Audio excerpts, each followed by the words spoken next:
Greetings, everybody. This is the Starving Martian, and today we are taking a look at Mars Attacks: The Untold Tales. These are the two backup stories from the initial Mars Attacks miniseries by Topps Comics, issues number 3 and 4. And we've already taken a look at the first two backup stories. If you missed that, take a look at my playlist. Just click on my name, you'll find Mars Attacks the comics. But if you've watched those already, you'll know that I was actually somewhat critical of those first two stories for a variety of reasons. But these two I actually prefer. These two stories are, to me, they're very much in the same vein as the original trading cards. They're just simple little sketches of something happening while Mars attacks.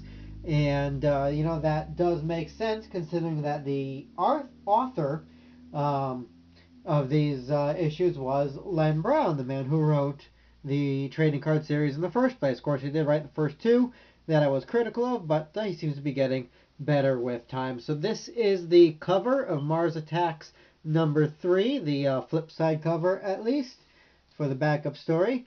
This is entitled Horror in Hollywood. And I don't think this cover is quite as good as the first two, just because the first two is really nice, like painted style. They're just very artistic.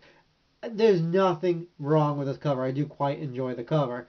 I'm just saying, compared to the last two, it does lack a little bit. But the story's better, so what am I going to do? How can I complain about that? So we'll pull back a little bit to reveal some more of the detail. In fact, you might have seen this cover before, because it was put into card form for Mars Attacks Archives. So if you've seen my review on Mars Attacks trading cards, you've seen that already. So this shouldn't take too long to go through these because the stories are rather simplistic, but like I said, I think that works quite well for what we got going here based on the cult classic card series, it says, and let's see what Horror in Hollywood has for us. Alright, so right off the bat, we are in a film studio. We're introduced to a character here. The guy looks less than thrilled. His name is Sam Wood. I'm pretty sure he's supposed to be a caricature or a representation of Ed Wood because he's also a schlocky sci-fi director with no budget. But I don't think the comparison is very fair. This guy here is a womanizer and money grubber, and from what I could tell, Ed Wood, as bad as his films may have been, you could see the love that he put into these movies. If you ever watched Plan 9 from Outer Space, and I actually recommend it, just for the experience. It's not a good movie, but you can see that everybody involved was at least enjoying themselves. But regardless, he's trying to make some epic sci-fi films, even though his spaceships are clearly being supported by strings. He's got an actress walk in looking for a part, which he all but guarantees her under certain conditions. Like she's got to do a topless scene for him, and she rightfully refuses. And he blacklists her. You'll never work in this town again. Gets called in for a screening for his newest epic, Empire of the Phantom Women. I'm not sure what's so phantomy about that woman, but whatever. And in his footage, you could clearly see the Rocketeer character here is also on strings, which snap. He gets some laughs, although it's not supposed to be a comedy, so that's not what he wanted. And, one of the main producers here, his own brother-in-law, tells him that he's got 2 weeks to turn this failure into a hit, or that's all she wrote. But fate intervenes for our friend Mr. Wood when he gets word that another film studio, higher-end film studio, is making some kind of alien attack movie nearby. So he says, let's grab our camera, steal as much footage as we can from them. If we get it in our movie first, he figures, we'll have something worth showing. So they get to where there's some rather realistic explosions. They get the camera out. They start filming. Burning buildings, people running and screaming. He thinks this is great. And he especially loves the makeup on the aliens. I don't particularly like the makeup on the aliens. I think the way this alien is drawn here, the way this Martian is drawn, reminds me of Jason Voorhees from the movie Jason Goes to Hell, where like he had a big swollen head and partial hockey mask that was just kind of stuck into his flesh. I don't know. That's what I get from this look here, but you know it'll do. So he chases them around, assuming it's the guy in a mask. Offers him, $100 to let him make a mold of the mask overnight. But the Martian, perhaps unsurprisingly, is unswayed with the offer of cash. His assistant is beginning to put two and two together. Says, hey, you might want to take a notice here that, we can actually smell burning flesh. It's a bit realistic for my tastes. Oh, and speaking of burning flesh, the Martian incinerates them and moves on his way. More saucers land and more aliens disembark. This seems to be set in the 1960s, like several of these, but the main invasion for the comic itself won't take place till the 1990s. It's a little confusing when these are supposed to take place. Some of them specifically say the 60s, but you would think if this actually happened that, Earth would have been better prepared by the 90s. The first one obviously is tied into the 90s story directly. I don't know, these might be in their own separate universe, as is Boba Fett. Alright, so that was about it for horror in Hollywood. So let's take a look at Terror in the Teacher's Lounge.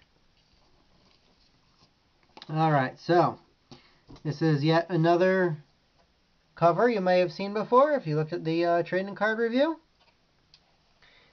And the interesting thing about this cover here is that it was actually painted by Zena Saunders. Zena is the daughter of Norm Saunders, the artist on the trading card series. So she's following in her father's footsteps and giving us some Mars attacks. I do like her Martians. Not sure about the gore effects that she does. They look terribly realistic to me.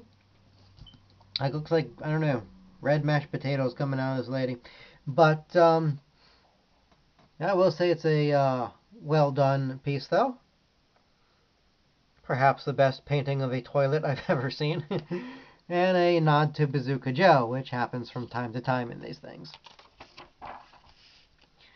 Alright, this one, of course, also set in the 60s. We could tell by the radio playing Good Luck Charm, and the fact that this kid is reading Dr. No, the first of the James Bond books to be turned into a movie.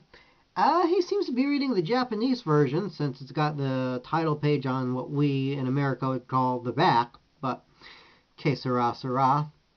So he's on the beach, reading Dr. No, when suddenly his teacher comes strolling by in a rather nice bikini, and he's quite taken. Turns out she's into younger guys, and he couldn't be happier. Unfortunately for him, it's just a dream which his mother interrupts. That's never good. So he's late for school. He packs his stuff, runs out, but is surprised to find nobody actually in the classroom. He can't be that late, can he? So he starts investigating, and what he finds horrifies him, as well it should. Because it's all his teachers, classmates, etc. getting eaten by giant insects while Martians stare on. Again, I don't think, even if Martians were testing humanity in the 60s, that they'd be able to get away with this giant insect stuff. Especially as we'll later learn, they can't really control the insects that well. But it does make for a good panel. I'll give them that much. So he runs down the blood-soaked hallways trying to find somewhere safe. But where is safe in a Martian invasion? Well, he checks the restrooms. After all, it doesn't look like the Martians ever have to use the bathroom. I imagine they have, I don't know, catheters or something inside their spacesuits. That sort of detail we never really consider. He tries to hide in the teacher's lounge, but there he finds the teacher is fantasizing about dead on the toilet. I don't know what killed her. I can't tell. Maybe the Martians hit her with a deadly constipation ray. That's my best guess. Either way, he doesn't know where to turn from there, so he takes refuge in the school library, but unfortunately it's being patrolled as well. So he reaches for a hardcover book, naturally The War of the Worlds, one of the inspirations for Mars Attacks. Although I have to say, I've read The War of the Worlds. There's no way that the hardcover version of that book is that big. I don't know. Maybe this is a pop-up book. So he chucks it at the Martian, which kind of thunks off his helmet. I hope he wasn't really expecting to crack through the glass. But he does get the Martians to shoot at each other, ducks out of the way. And after narrowly avoiding death, runs out of the school. It's night already. I don't know how long he was in the teacher's restroom. And there's his dad driving by. I don't know why his dad's trying to pick him up at 7 o'clock at night, but whatever. And his dad has no idea what's going on. And they're driving away as the Martians are either landing or leaving or sending reinforcements, or I'm not sure what. But his father apparently doesn't believe a word he has to say. And we'll see what he has to think next morning when the newspapers report the entire school is dead. And then here we get a rather nice ad for the Mars Attacks Super Premium Trading Cards. This would be what we now know as the Mars Attacks Archives.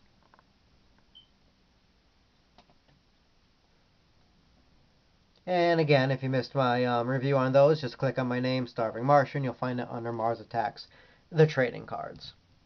So, those were Mars Attacks The Untold Tales from Mars Attacks number 4 and Mars Attacks number 3. And as I said, I think the stories on these are a little better.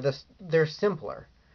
And I think that works well for little Mars Attacks minuets. As I said, any one of these stories could have been summed up on the back of a trading card, and I think that's just perfect for what this is. So if you want to read these, you can pick them up individually, of course. They're also reprinted in Mars Attacks Classics Volume 1, so you can find it there. Alright, so this has been the Starving Martian. So let me know in the comments, guys, which story you liked and why. And we'll catch up with you next time when we look at the last of the backup features from the original miniseries, which will introduce a Mars Attacks character who has gained popularity and life of her own. Until then, see you later, everybody. Keep watching the skies.